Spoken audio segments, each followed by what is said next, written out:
मगर वो इज्जत का काम था। एक रात में पूरी जिंदगी बदल गई। Till now we have impacted lives of more than 5 lakh girls. Facebook office at USA कि घर में खाने के लिए रोटी भी नहीं थी। बहुत नारे लगे, बहुत बातें बनी। I got my first recognition by president of India. मेरी पहली वीडियो जो आई थी वो आपने मेरी पर्सनल जर्नी के बारे में आपने एक्सपीरियंस किया, आपने सुना। आज मैं एक ऐसे विषय के बारे में बात करने वाली हूँ जिसके बारे में अक्सर जो है टैबू की तरह, मिथ की तरह लिया जाता है। और आपने इसके एडवर्टाइजमेंट्स में भी देखा होगा कि एक टैबू को ब्रेक करने की कोशिश की जा रही है। वो विषय है माहवारी, मेंस्ट्रुएशन, मेंसेस, पीरियड्स। ये अलग अलग नाम है जिसके थ्रू हम इस सब्जेक्ट को एड्रेस करते हैं और हम इस सब्जेक्ट पे काम कर रहे हैं। मेंस्ट्रुएशन को एक टैबू की तरह कंसीडर किया जाता है और इस बारे में हर बेटी को ये समझाया जाता है कि आपको खुल के नहीं बात करनी है, स्पेशली अपने भाई के सामने, अपने पिता के सामने, किसी भी पुरुष के सामने, क्योंकि ये छुपाने वाली बात है, ये हर किसी को बताने वाली बात नहीं है। ये मेरे साथ भी हुआ था। जब पहली बार मेरे पीरियड्स हुआ था, मेरी मदर जो इलिटरेट थी वो मुझे ज्यादा इस बारे में नहीं समझा पाई। एक छोटा सा कपड़े का टुकड़ा तोड़ करके, फाड़ करके मुझे दे दिया गया था कि आप इसे काम में लीजिए, और ये भी नहीं बताया गया था कि अगले महीने फिर से आपको पीरियड्स होंगे। और इसी बीच मेरी मदर को कहीं बाहर जाना पड़ा and I had to go through that challenges. Second time periods मुझे समझ में भी नहीं आया कि ये है क्या है और मुझे दोबारा क्यों है।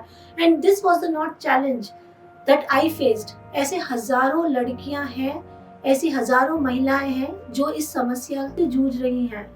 खुल के अपने शरीर के बारे में बात नहीं करती है, अपने परेशानियों के बारे में नहीं बात करती है, क्योंकि उन्हें पहले दिन ही ये कह दिया गया है कि आपको इस विषय के बारे में, माहवारी के बारे में ज्यादा बात नहीं करनी है।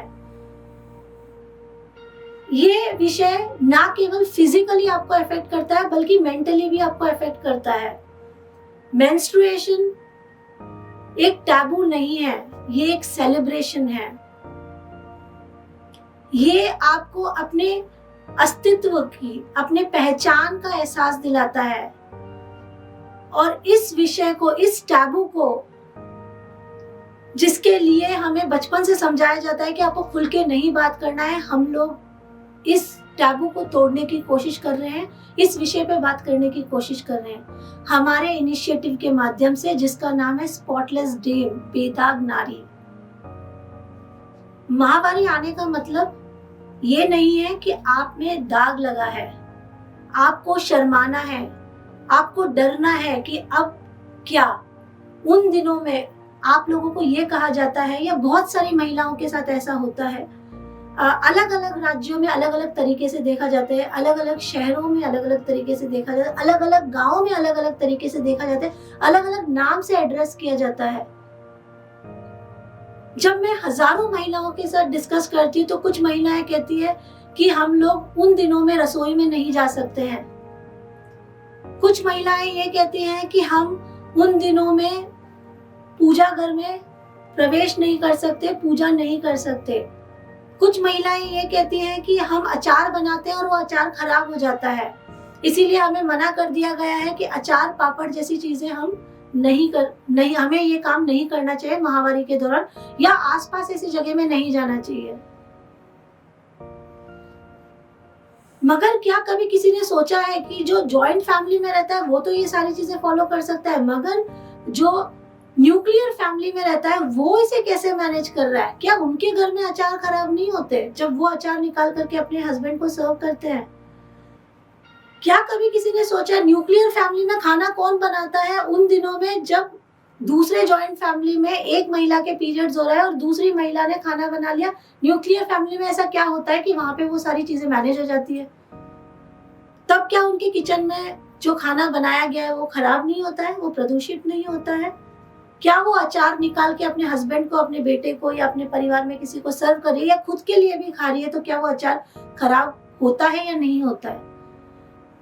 ऐसे बहुत सारे सवाल आते हैं जब हम माहवारी या मेंस्ट्रुएशन के बारे में सोचते हैं। कई कहानियां ऐसी भी आपने सुनी होगी कि जब पीरियड्स होते हैं तो महिलाओं को, बालिकाओं को बिल्कुल अलग सुलाया जाता है, अलग कमरा दिया जाता है, अलग कपड़ा दिया जाता है, अलग बर्तन में पानी और खाना दिया जाता है। जिस चीज से एक महिला की पहचान है, क्या उस महिला को इस तरीके से आप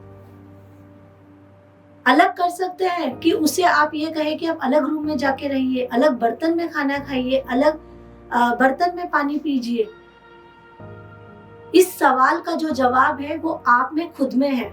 To address this problem, we came up with a solution on coming up with 4 E's training through our program Spotless Dam, which is known as Bedag Nari. We focus on 4 E's by providing a complete holistic solution on menstruation hygiene management among girls and women, including boys, to ensure that they understand the pain of a woman and support them in their journey of change in their life. We do it on 4 E modes. First, by educating boys, girls, and men on understanding the biological process and menstruation hygiene management and reproductive health system happening in their life. We focus on providing and training girls and women on making cloth pads which help them to earn their livelihood and provides them employment opportunities. That's our second E.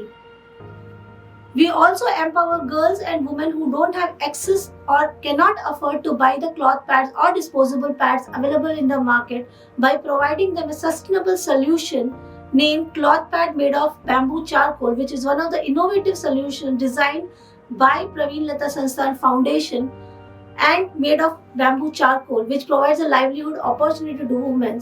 And these pads can be used for 5 years and hence provides a sustainable solution. Fourth E is environment, wherein we save our environment from tons of plastic sanitary waste as well as industrial waste. Because one woman who consumes disposable pads generates more than 19,000 kgs of cloth disposable pads in her journey. And we try to reduce it out to 80 grams in 5 years.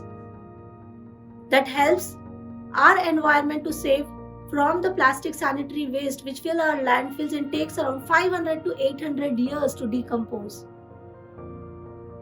This solution has been recognized by the startup DPIIT.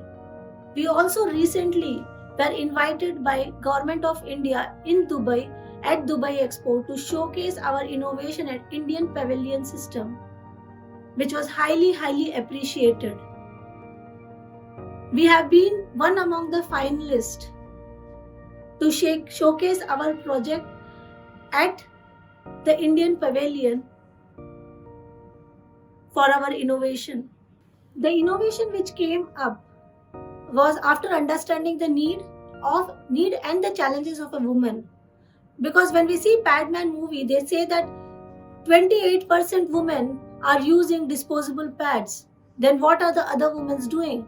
They have been still following the old unhygienic practices, and that's where the innovation came in. We came up with our innovative cloth pads which are made of bamboo charcoal, which can be used for more than 5 years and save our environment from the disposable sanitary waste. After a strong research work understanding the needs, these cloth pads are made of bamboo charcoal which can be used for 5 years, which are odor free, which are stain free, which are naturally antibacterial and saves our women health from the affected bacteria area. So such solution is needed for a woman to understand the change, the pain, the problems, and come up with a dignified and a source solution. During our workshop, we provide access to these type of sustainable pads to those women who don't have access, and so far we have supported more than 5 lakh women with more than 12 lakh sanitary pads and saved our environment for more than 900 tons of plastic waste. And this impact is going to affect more in the upcoming time, and definitely we will be working hard on this. with lot of actions coming around to save our soil, save our environment from water, land, etc., we also have to take our first step to save our environment from the plastic sanitary waste, especially women's, to pledge to choose a sustainable solution to save our environment. Pledge today and switch to a sustainable solution that is helpful for you and the environment.